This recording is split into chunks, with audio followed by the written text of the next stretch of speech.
So very good morning. आज अपन इस lecture में बात करने वाले हैं जो आपकी स्टेम सेल होती है, ये आखिरकार क्या होती है, स्टेम सेल के कितने टाइप्स होते हैं।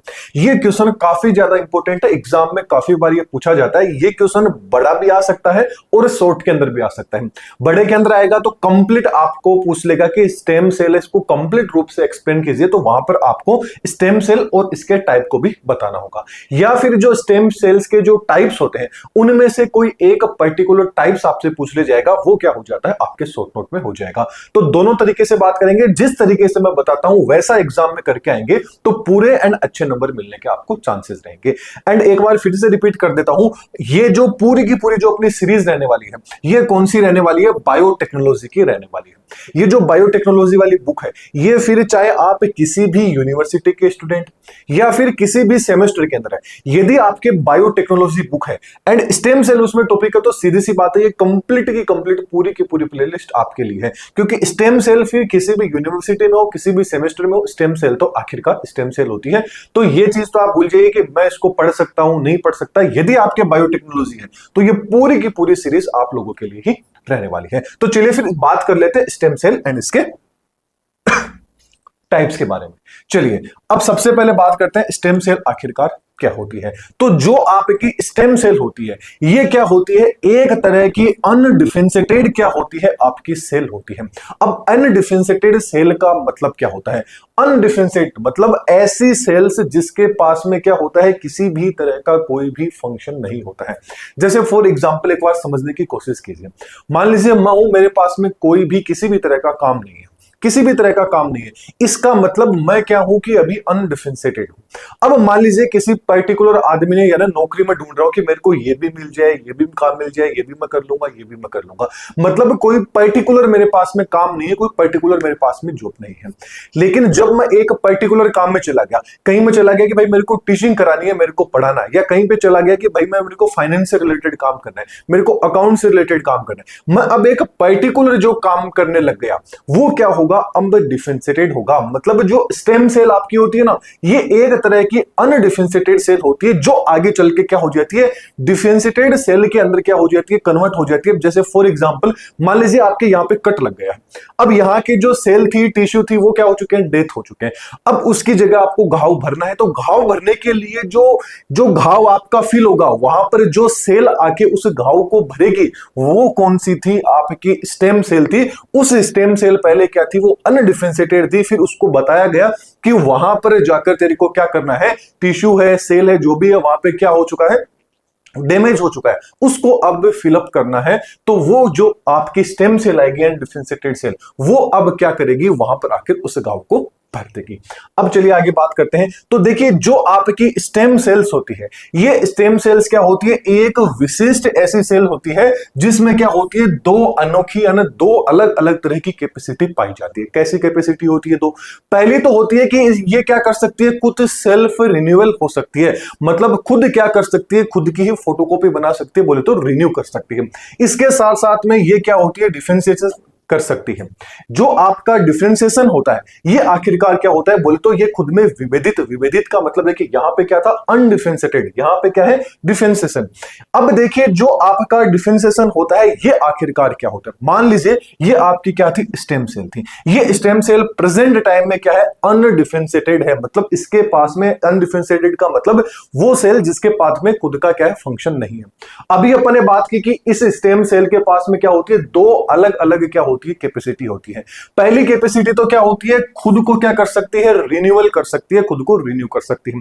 दूसरी होती है डिफरेंशिएटेड स्टेम सेल, यानी डिफरेंशिएट हो सकती है, मतलब ये क्या कर सकती है, कोई और चीज के अंदर क्या है, बदल सकती है। अब यहां पर क्या होगा, ये मान लीजिए ये जो स्टेम सेल थी, सपोज कीजिए इस स्टेम सेल ने, मान लीजिए कि आपका कोई भी, मतलब कोई भी फंक्शन थी, कोई भी टिश्यू था, वो आपका मान लीजिए डैमेज हो चुका है, उसका उसने रूप ले लिया। अब सपोज कीजिए इसने यदि उसका रूप ले लिया, तो एक्चुअल के अंदर स्टेम सेल के शरीर में क्या होगी, कमी होगी। इसी कमी को दूर करने के लिए स्टेम सेल क्या करती है, खुद से ही क्या कर लेती है, दो पार्ट्स में क्या हो जाती है, आपकी डिवाइड हो जाती है। पहला तो क्या कर लेगा, खुद के जैसे क्या कर लेगी, फोटोकॉपी कर लेगी। दूसरी जो फोटोकॉपी बनाई थी वो क्या कर लेगी, उस सेल का जहां पर भी चीज डैमेज हुई है उसको क्या कर लेगी, कवर अप कर लेगी। इससे क्या होगा, स्टेम सेल की जो पॉपुलेशन रहेगी वो पॉपुलेशन भी क्या रहेगी, मेंटेन रहेगी। तो एक तरह से अपन ये बोल सकते हैं कि जो आपकी स्टेम सेल होती है इनके अंदर एसिमेट्रिक जो आपका सेल डिवीजन होता है वो देखने को मिलता है। एसिमेट्रिक सेल डिवीजन का मतलब क्या हो जाता है, एसिमेट्रिक सेल डिवीजन मतलब ये क्या होता है कि एक सिमेट्रिक रूप से बोले तो अपने ये दो क्या करती है, एक तरह से एसेक्सुअल रिप्रोडक्शन देखा ना, सेम टू सेम अपने जैसी दो चीजों की क्या कर लेती है, फोटोकॉपी कर लेती है। तो ठीक सेम टू सेम क्या होती है, वही आपकी स्टेम सेल भी ऐसा ही पैटर्न क्या करती है, फॉलो करती है। क्या किया स्टेम सेल ने, खुद को सेल्फ रिन्यू किया, दो पार्ट्स में डिवाइड हुई, ये पार्ट्स क्या करेगा, वापस से सेम टू सेम जो इसने प्रोसेस की थी ये पार्ट फिर से कर लेगा। और ये वाला कौन सा था, आपका डिफरेंशिएटेड स्टेम सेल था, जिसको फिर जो भी काम दिया जाएगा, जो भी फंक्शन दिया जाएगा वो क्या कर लेगी, उसको पूरा कर लेगी। और ये क्या थी, आपकी डॉटर सेल कहलाती है।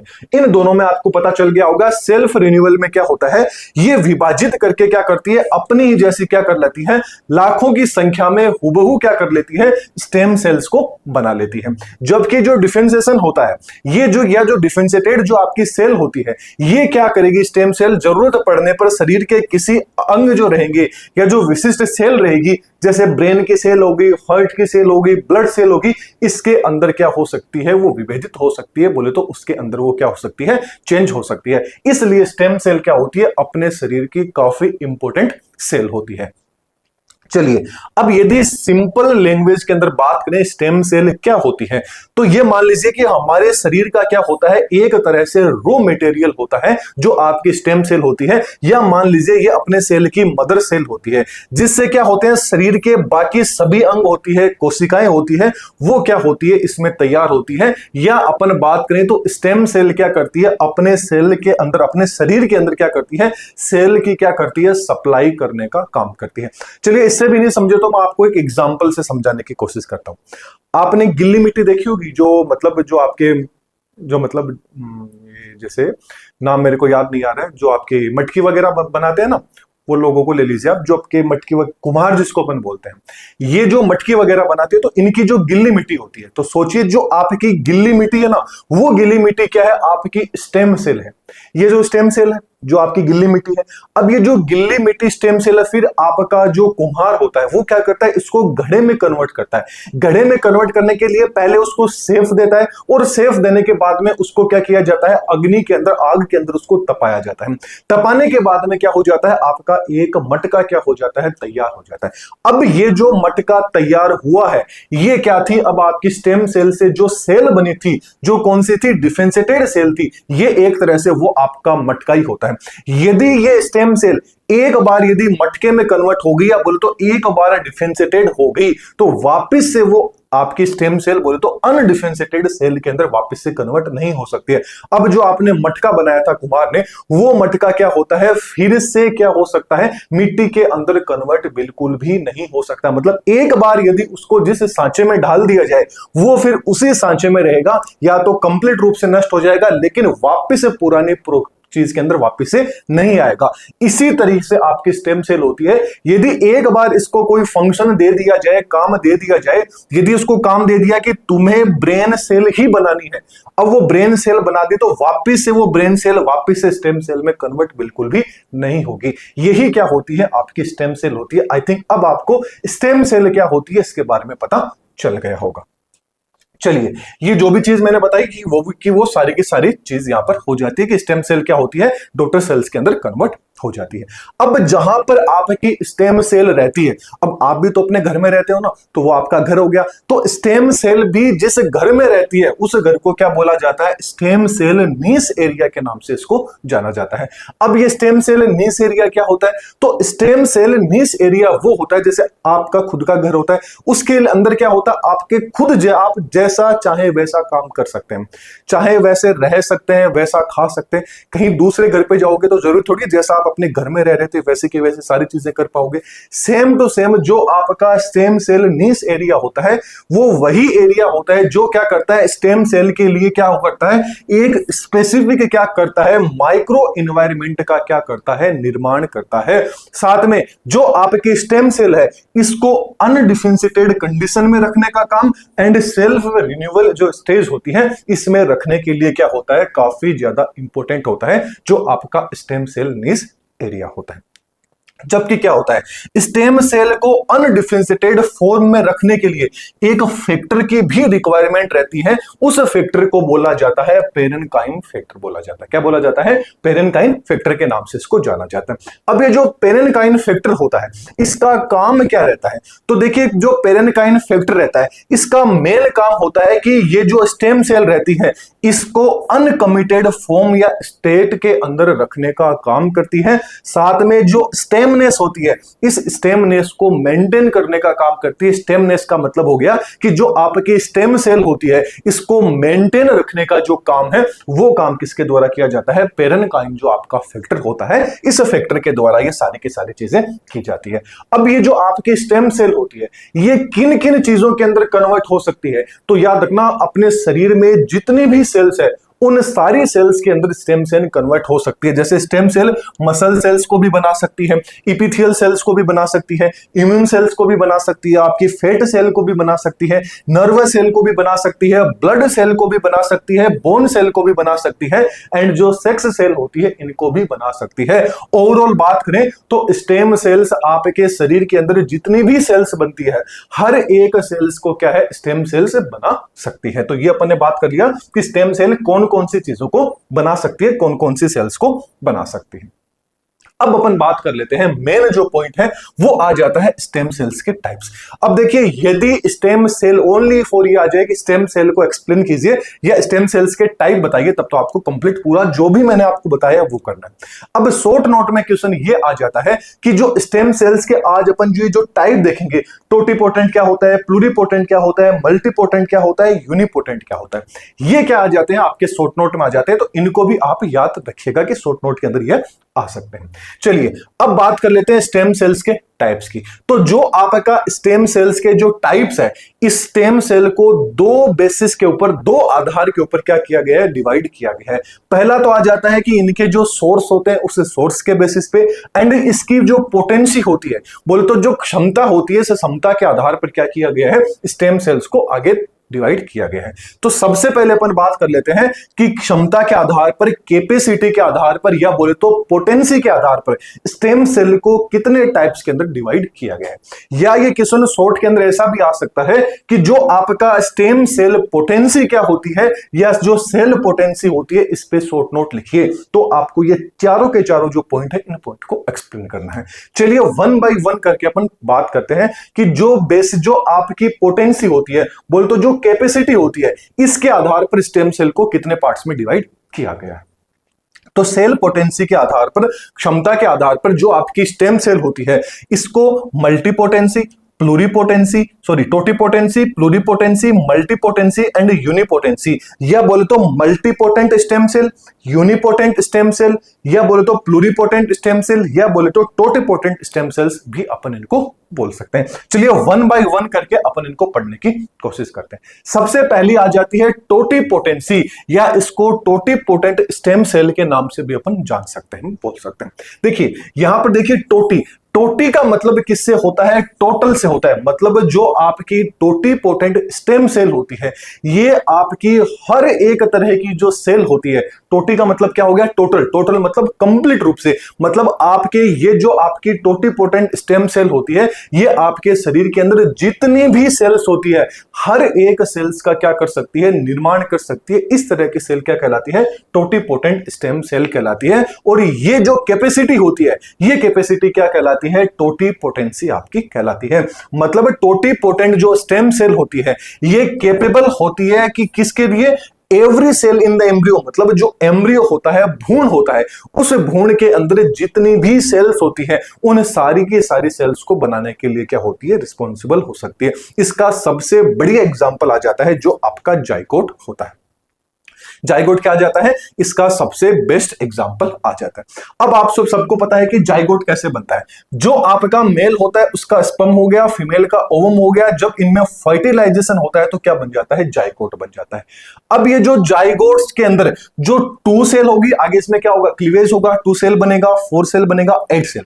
जो 8 सेल तक की जो स्टेज होगी, ये सारी की सारी किसको शो करती है, टोटीपोटेंसी को क्या करती है, शो करती है। बोले तो टोटीपोटेंट स्टेम सेल ये सारी की सारी आपकी रहती है। ये चीज आपको पता होनी चाहिए। तो ये तो बात कर ली अपन ने टोटीपोटेंसी के बारे में। अब बात कर लेते हैं प्लूरीपोटेंसी। प्लूरीपोटेंसी की बात करें तो प्लूरी का मतलब क्या होता है, सेवरल से होता है। प्लूरी का मतलब किससे होता है, सेवरल। सेवरल का मतलब होता है बहुत सारी, क्या होता है, बहुत सारी। मतलब जो प्लूरीपोटेंट स्टेम सेल होता है इसके अंदर क्या होता है, काफी सारी, मतलब ये मान लीजिए कि जो टोटीपोटेंट होती है, इसे टोटीपोटेंट से थोड़ा सा क्या होता है इनके अंदर, मतलब थोड़ी ही सेल्स क्या बना सकती है, बना सकती है। सेवरल का मतलब हो जाता है कि बहुत सारी नहीं बना सकती है, लेकिन थोड़ी बहुत क्या बना सकती है, ये भी क्या बना सकती है, आपकी सेल बना सकती है। जैसे इसको समझने की कोशिश करते हैं कि प्लूरीपोटेंसी कौन कौन सी चीज को बना सकती है। देखिए, अभी थोड़ी देर पहले अपन ने बात की थी कि जो आपका स्पर्म होता है एंड जो आपका ओवम होता है, इन दोनों में क्या होता है, फर्टिलाइजेशन होता है। फर्टिलाइजेशन से क्या बन जाता है, आपका जाइगोट बन जाता है। फिर जाइगोट के अंदर मोरुला कंडीशन आ जाती है, ब्लास्टुला आ जाती है। मोरुला आ गई, मोरुला के बाद में क्या आ जाती है, ब्लास्टुला। कौन सी स्टेज आ जाती है, ब्लास्टुला। ये जो आप डायग्राम देख रहे हैं ये किसका है, ब्लास्टोसिस्ट का डायग्राम आ जाता है। यदि अपन ब्लास्टुला की बात करें तो ब्लास्टुला के अंदर आप जब ये बाहर की साइड में जो पूरी की पूरी जो स्ट्रक्चर आप देख रहे हैं, बाहर की साइड में ये जो पूरी की पूरी जो आप स्ट्रक्चर देख रहे हैं, इसको तो क्या बोला जाता है, ट्रोफोब्लास्ट बोला जाता है। इसको क्या बोला जाता है, ट्रोफोब्लास्ट बोला जाता है। जबकि अंदर की साइड में कुछ इस तरह की आप ये जो सेल्स देख रहे हैं, ये जो अंदर में इस तरह की जो सेल देख रहे हैं, इनको क्या बोला जाता है, ICM बोला जाता है। बोले तो इनर सेल मास बोला जाता है। ये जो ICM होता है, इनर सेल मास होता है, यही आगे जाके क्या होता है, एम्ब्रियो में कन्वर्ट हो जाता है। ये तो चलिए एक्स्ट्रा चीज थी, आपको ये चीज नहीं समझनी है। मेन चीज ये आ जाती है, ये जो आपकी ट्रोफोब्लास्ट होती है, ये जो ट्रोफोब्लास्ट होती है, ये आगे जाके किसमें कन्वर्ट होता है, आपके प्लेसेंटा में कन्वर्ट होता है। चलिए ये भी चीज आपको याद नहीं रखनी है, बस ये चीजें आपको पता होनी चाहिए। मेन आपको ये चीज पता रखना है कि ये जो आपका ट्रोफोब्लास्ट होता है, मतलब ये जो आपका ट्रोफोब्लास्ट होता है, ये ट्रोफोब्लास्ट आपका प्लूरीपोटेंसी के अंदर बिल्कुल भी नहीं आता है। ये आपका किसमें आता है, मल्टीपोटेंसी के अंदर आता है। किसमें आता है, मल्टीपोटेंसी के अंदर। तो फिर आप कहोगे कि सर आपने इतना क्यों बताया, इतना इसलिए बताया क्योंकि ये चीज कई बार क्या कर देती है, कंफ्यूजन कर देती है। कब, चलिए आपके बीएससी के अंदर तो इतना नहीं आएगा, लेकिन आगे जाके आप एग्जाम, कॉम्पिटिशन एग्जाम हो गया, या आगे आप जाके सीटी की तैयारी करते हैं, सीयूटी की तैयारी करते हैं, तो आपको ये थोड़ा सा आगे जाके नेट की तैयारी करते हैं, तो ये चीज आपको पता होनी चाहिए, थोड़ी सी इंपॉर्टेंट है, तो इसको याद रखिएगा। अब बात कर लेते हैं प्लूरीपोटेंट का काम क्या होता है। तो आपको पता होगा कि आपके शरीर का जो पूर्ण तरह से निर्माण हुआ है, ये 3 सेल से मिलकर हुआ है। कौन कौन सी 3 सेल, एक्टोड्रम, मेसोड्रम, एंडोड्रम। तो ये जो आपकी एक्टोड्रम, मेसोड्रम एंड जो एंडोड्रम होती है, या ये जो तीनों की तीनों आपकी जर्म लेयर होती है, ये क्या शो करती है, आपकी प्लूरीपोटेंसी क्या करती है, शो करती है। यही चीज बस मैं आपको समझाने की कोशिश कर रहा था। मतलब जो आपका ICM होता है, इनर सेल मास होता है, जिसी से क्या बनता है, एम्ब्रियो बनता है। इसी से क्या बनता है, एम्ब्रियो। मतलब जो आपका ICM होता है, इसी से क्या बनता है, एम्ब्रियो। एम्ब्रियो किससे बनेगा, एक्टोड्रम, मेसोड्रम, एंडोड्रम, तीनों की तीनों जर्म लेयर से। बोले तो ICM ले लीजिए, या आपकी तीनों की तीनों जर्म लेयर होगी। ये क्या होती है, आपकी प्लूरीपोटेंसी क्या करती है, शो करती है। जबकि ये जो आपका ट्रोफोब्लास्ट होता है, ये ट्रोफोब्लास्ट क्या होता है, प्लूरीपोटेंसी शो नहीं करके किसको शो करता है, मल्टीपोटेंसी, जो अपन आगे थोड़ी देर में पढ़ लेंगे। एंड जो आपका प्लूरीपोटेंट स्टेम सेल होती है, इसको एम्ब्रियोनिक स्टेम सेल के नाम से भी जाना जाता है। बस यही चीज आपको याद रखनी है। चलिए अगला आ जाता है मल्टीपोटेंट। अब देखिए मल्टीपोटेंट, मल्टी का मतलब क्या होता है, कई बार बोलते हो ना आप तो भाई काफी ज्यादा मल्टी टैलेंटेड है। मल्टी टैलेंटेड का मतलब क्या हो गया कि आप काफी सारा क्या कर सकते हैं, अलग अलग काम कर सकते हैं। मैं पढ़ा भी सकता हूं, मैं साथ में फाइनेंस का काम भी कर सकता हूं, अकाउंट का काम भी कर सकता हूं, सेल्स का काम भी कर सकता हूं, किसी चीज को डेवलप भी कर सकता हूं। मतलब मैं क्या हूं, खुद क्या हूं, आपके मल्टी पोटेंट, मतलब मल्टी टैलेंटेड हूं। तो मल्टी टैलेंटेड से वही आ जाता है मल्टी पोटेंसी। मल्टी मतलब क्या हो गया, एक से ज्यादा। पोटेंसी मतलब क्षमता होती है। मतलब स्मॉल ग्रुप में तो ये स्मॉल होती है, लेकिन क्या होती है, मल्टी आपकी क्या होती है, टैलेंटेड होती है। ओवरऑल बात करें तो मल्टी पोटेंट स्टेम सेल होती है। ये क्या करती है, एम्ब्रियो के अंदर, भ्रूण के अंदर तो ऑर्गेनोजेनेसिस के अंदर, एंड जो वेस्क होते हैं, अडल्ट होते हैं, उनके अंदर जो उत्तक होते हैं, टिश्यू होते हैं, उनके रीजनरेशन के अंदर काफी ज्यादा इंपॉर्टेंट क्या करती है, रोल प्ले करती है। जैसे समझने की कोशिश करते हैं कि मल्टीपोटेंट स्टेम सेल किन किन चीजों को बना सकती है। तो मल्टीपोटेंट स्टेम सेल होती है ये जो आपका हीमोपोइटिक स्टेम सेल्स होती है, बोले तो जितनी भी आपकी ब्लड सेल्स होती है, कौन सी, आरबीसी, डब्ल्यूबीसी, प्लेटलेट्स, इनको बना सकती है। साथ में जो आपकी मेमोरी स्टेम सेल्स होती है, यानी बोले तो फीमेल्स की जो ब्रेस्ट वाली होती है, मतलब जो स्तन आपकी स्टेम सेल होती है, उनको भी क्या है, ये आपकी बना सकती है। साथ में जो आपकी मिजेनकाइमल स्टेम सेल होती है, बोले तो आपका बोन हो गया, आपका कार्टिलेज टिश्यू हो गया, इन सारी की सारी चीजों को क्या है, कनेक्टिव टिश्यू हो गया, इन सारी की सारी चीजों को क्या है, आपकी जो मल्टीपोटेंट स्टेम सेल है, ये सारी की सारी चीजों को बना सकती है। मतलब ये देखिए, मल्टी अलग अलग काम है वो आपकी ये स्टेम सेल कर सकती है, इसलिए इसको क्या बोला जाता है, मल्टीपोटेंट स्टेम सेल के नाम से जाना जाता है।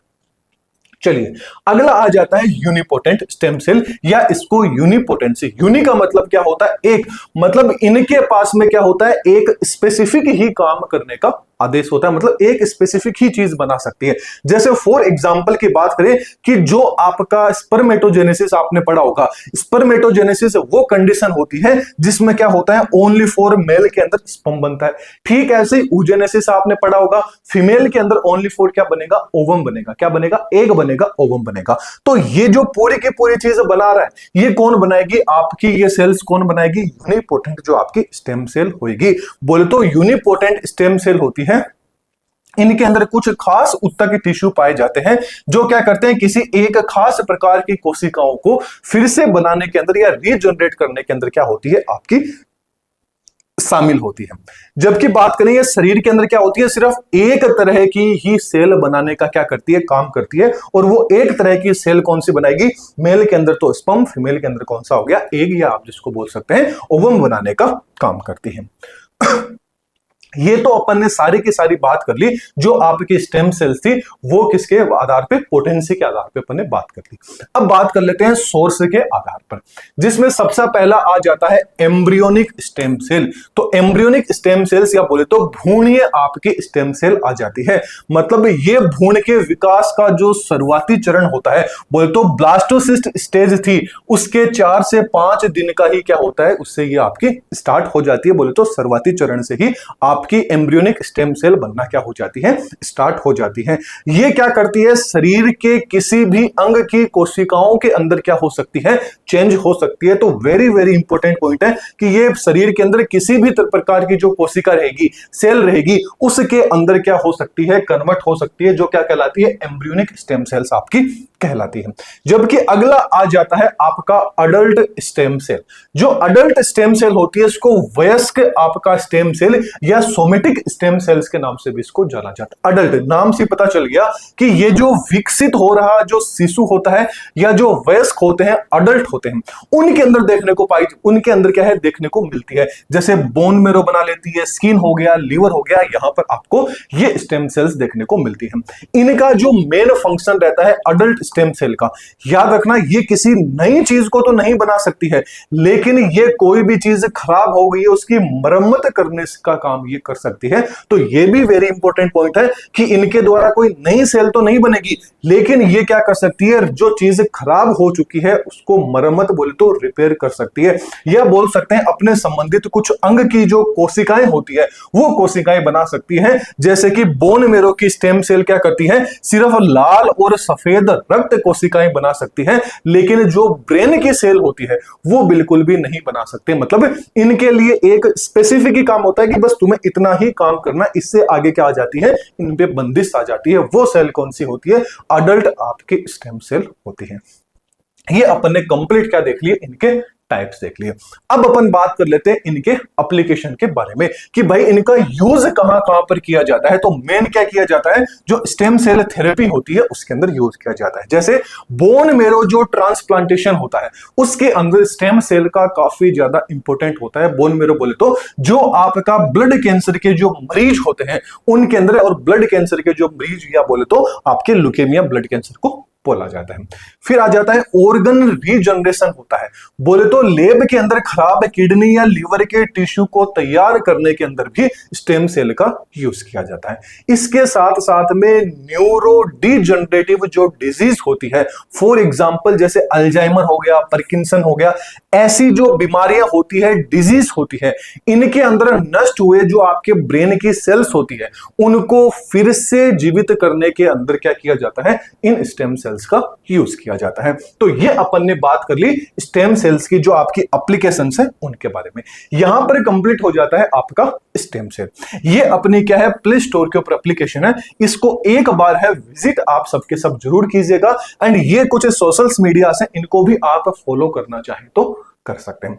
वीडियो पसंद आए तो वीडियो को लाइक कीजिएगा, चैनल पे नए हैं तो चैनल को सब्सक्राइब कीजिएगा। इसके अलावा कोई भी आपको डाउट रहता है तो आप कमेंट सेक्शन के अंदर पूछ सकते हैं। तो चलिए फिर अगले वीडियो में फिर मिलते हैं। Thank you.